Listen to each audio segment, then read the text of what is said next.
சாமை அரிசியில நிறைய காய்கறிகள் சேர்த்து ஒரு சாம்பார் சாதம் ரொம்ப சிம்பிளா சூப்பரா ஹெல்த்தியா எப்படி பண்றதுன்னு பார்க்கலாம்.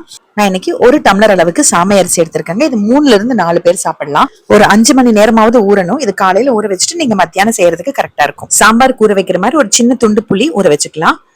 நான் 2 பெரிய வெங்காயம் 2 தக்காளி எடுத்திருக்கேன். நீங்க சின்ன வெங்காயம் எடுத்துக்கோங்க, அதுதான் ரொம்ப நல்லா இருக்கும். முருங்கைக்காய், பரங்கிக்காய், கொஞ்சம் புடலங்காய், உருளைக்கிழங்கு, மேரக்காய் எடுத்திருக்கேன். நீங்க எந்த காய் வேணா எடுத்துக்கலாம். கேரட் பீன்ஸ் இருந்தா கூட எடுத்துக்கலாம். கடாயில ஒரு ஸ்பூன் எண்ணெய் ஊத்திட்டு முதல்ல வெங்காயம் சேர்த்து கொஞ்சம் வதக்கிக்கலாம். வேணும்னா கூட ஒரு 2 பச்சை மிளகாய் கூட நீங்க சேர்த்துக்கோங்க.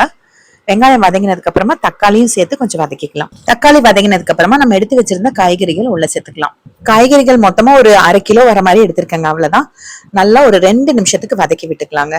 வதக்கினதுக்கு அப்புறமா காய் வேகிறதுக்கு 3 டம்ளர் அளவுக்கு தண்ணி ஊத்திக்கலாம். கொஞ்சம் மஞ்சத்தூள், 2 ஸ்பூன் அளவுக்கு சாம்பார் தூளுங்க. இது கடையில வாங்கின சாம்பார் தூள் தான். நீங்க வீட்டுல அரைச்சிருந்தாலும் எந்த பிராண்ட் இருந்தாலும் நீங்க சேர்த்துக்கலாம். 2 ஸ்பூன் சேர்த்திருக்கேன். அதுக்கப்புறம் ஒரு 3/4 ஸ்பூன் அளவுக்கு உப்புங்க, கல் உப்பு. உப்பு கடைசியில பத்தல, கொஞ்சமா சேர்த்துன. நீங்க டேஸ்ட் பண்ணிட்டு கடைசியில கூட சேர்த்துக்கலாம். இப்ப இந்த தண்ணி நல்லா கொதி வந்ததுமே கலந்து விட்டுட்டு மூடி வச்சு சிம்ல வச்சிருங்க. ஒரு 10 நிமிஷம் வச்சீங்க அப்படின்னா இந்த காயெல்லாம் நல்லா வெந்துடும். நடுவுல ஒரு தடவை மட்டும் எடுத்து கலந்து விட்டுக்கோங்க.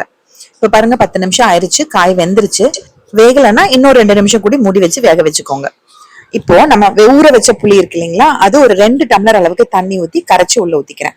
நமக்கு கொஞ்சம் தண்ணியா தான் இருக்கணும், ஏன்னா அந்த சாதத்தோட கலக்கும் போது அப்பதான் கரெக்டா இருக்கும். இப்ப புளி ஊத்தினதுக்கு அப்புறம் நல்லா கொதிச்சதுக்கு அப்புறம் அடுப்பு ஆஃப் பண்ணி வச்சுக்கோங்க. இப்ப நான் மத்தியானம் தான் இது எடுக்கிறேன். இந்த அரிசி ஊற வச்சதை இது கூட ஒரு 1/2 அல்லது 3/4 டம்ளர் அளவுக்கு துவரம் பருப்பு எடுத்துக்கோங்க. நல்லா 2-3 தடவை கழுவிட்டு குக்கர்ல 1 டம்ளர் அரிசி 3/4 டம்ளர் பருப்பு, அப்போ 1:2 ரேஷியோல பாத்தீங்கன்னா 3 டம்ளர் அளவுக்கு தண்ணி ஊத்திருக்கேன். நீங்க ஒரு 4 டம்ளரா கூட ஊத்திக்கலாம், தப்பு இல்ல. நல்லா ஆவி வந்ததுக்கு அப்புறமா வெயிட் போட்டு கம்ப்ளீட்டா சிம் பண்ணி 10 நிமிஷம் டைமர் வச்சு அடுப்பு ஆஃப் பண்ணிட்டு ஆவி இறங்கினதுக்கு அப்புறமா ஓபன் பண்ணி கலந்து விட்டுக்கோங்க. பருப்பு கொஞ்சம் முன்னாடியே ஊற வச்சிருந்தா நல்லா வெந்திருக்கும். நான் ஊற வைக்காம விட்டுட்டேன். நீங்க கொஞ்சம் பருப்பும் அந்த அரிசியோடவே சேர்த்து ஊற வச்சுக்கோங்க. இப்ப இந்த சாதம் நல்லா கலந்து விட்டுட்டு நம்ம வேக வச்சு வச்சிருக்க காய்கறி கலவையை உள்ள ஊத்திக்கலாம். காய்கறி கலவை ரொம்ப கொதிக்க இருக்கணும்னு இல்லைங்க, நல்லா ஆறி இருந்தாலும் பரவாயில்ல, ஒன்னும் பிரச்சனை இல்லை, ஊத்திக்கலாம். ஏன்னா நான் இந்த காய்கறி கலவை காலையில செஞ்சு வச்சுட்டு போயிட்டேன். மத்தியானம் வந்துதான் இந்த அரிசி வச்சு இப்ப நான் இதை ரெடி பண்ணிட்டு இருக்கேன். அதனால அது நல்லா ஆறி இருக்கு. ஆறுனதையே உள்ள ஊத்தியாச்சு. தண்ணி பத்தாத மாதிரி இருந்ததுன்னா 1 டம்ளர் தண்ணி நல்லா கொதிக்க வச்சு உள்ள சேர்த்துக்கோங்க.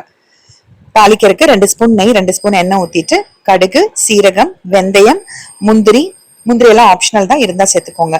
ஒரு 2 வரமிளகா, கருவேப்பிலை, பெருங்காயத்தூள் தாளிச்சு உள்ள கொட்டிக்க. இந்த காய்கறி கலவை கடைசியில் ஆஃப் பண்றதுக்கு முன்னாடி கொஞ்சம் தேங்காய், கசகசா, ஒரு பெரிய வெங்காயம் அரைச்சு உள்ள சேர்த்துட்டு நல்லா 2 கொதி வந்ததுக்கு அப்புறமா ஆஃப் பண்ணிட்டு அப்புறமா இது கூட சேர்த்து மிக்ஸ் பண்ணா இன்னுமே கொஞ்சம் டேஸ்டா இருக்குங்க. அதுவும் ட்ரை பண்ணுங்க.